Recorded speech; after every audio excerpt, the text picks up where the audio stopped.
going on, everyone? Garnet Walters here, and today I'm going to be talking about some things I learned using Ableton Live 10.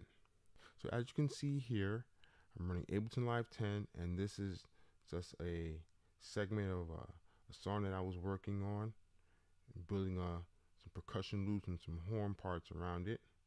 And I had to do this for an artist, so I was playing for an artist, and I had to recreate the music and have the band play to it. So there were a couple things that I did. One of the things that I did was I started off by importing the MP3. That's this reference track here. So this is the actual song.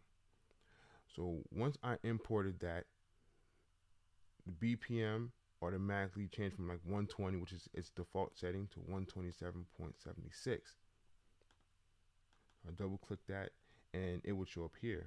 But as you can see, here it says 120. And the reason why it's at 120 is because it's in follower mode. And it's in follower mode with this tempo track. And I found this to be really cool. So what I did was I went into scene mode, and you go into scene mode by pressing tab. That's how you go back and forth between arrangement and scene.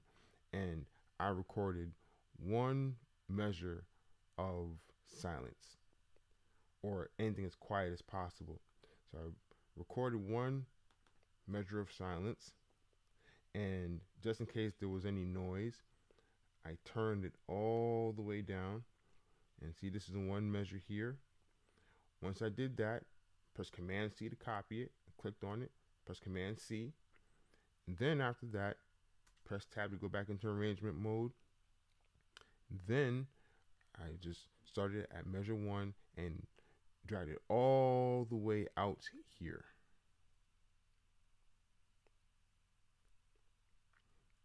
Once I did that, I clicked on it and it says warp, and then here it says leader. Like, notice how this one is lit up and says leader, and this audio track here, the MP3, it says follower. So that means that all these tracks here, whether it be audio or MIDI, it's always going to lock in with this tempo track. So the tempo won't change or anything like that. So it's going to be locked in at 127.76. And you know that it's locked in because you see this red circle here. And you see the time signature is going to be locked in here too, because the red circle is there also. So once I imported the MP3 and created this tempo information track, then I created this percussion loop, and I used that by using drum rack, and I already had some sounds and samples and stuff set in here, and I just created the loop. So once I did that, that's going to automatically lock in with the tempo track as well. So then after that, I recorded the horns, and I made sure that I played along with the MP3 that I received. And I recorded the horns in Reason, because I like the horns there. To me, they just sound pretty cool. So I recorded it in Reason, and I played all the horn parts verbatim, and then created an MP3 from that, and then I imported that as well into here. So once I did that, again, this is going to line up with the tempo track here.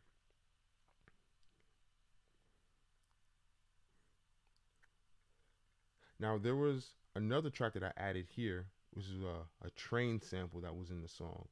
So I figured it's throughout the whole song. So what I did was, in the introduction of the song, as you can see, it looks pretty identical there. I just chopped it up. You know, I put the intro the way it was first, and then after that, I chopped it up. I took the first measure here and then just copied it all the way out. And the reason why I did that is just so that the track can sound full, because the band and I were going to be playing it together with the track. After that, I put these markers here just to mark off all of the sections. And the way that I did that was I would go to key, click that here, and as you can see, I have everything set up. So I have the letter L. I have the letter L for loop, that turns loop on and off. I have the letter K, which adds the marker or the locator. And then I have the number 1 and the number 2. The number 1 brings you to the previous locator, and the number 2 brings you to the next locator. So it's easy to navigate through. So whenever I'm trying to put an arrangement together, I always start with that MP3 because I want that as my reference. I have that as a reference. And I always build around it that way. And then when it's time to play, I would mute it like that, and I would turn the volume down too. So this is how I put the arrangements and stuff together, and those are the few things that I learned using Ableton Live 10. If you have any questions, or if you want me to do more videos like this, please write something in the comments. You can reach out to me on social media. All my information is going to be in the description. And if you have subscribed to my channel, thanks for checking it out and subscribing. And if you haven't, please be kind and press the subscribe button, and also press on the bell so you know whenever a new video comes out. Thanks for taking the time to watch the video. Have a great day.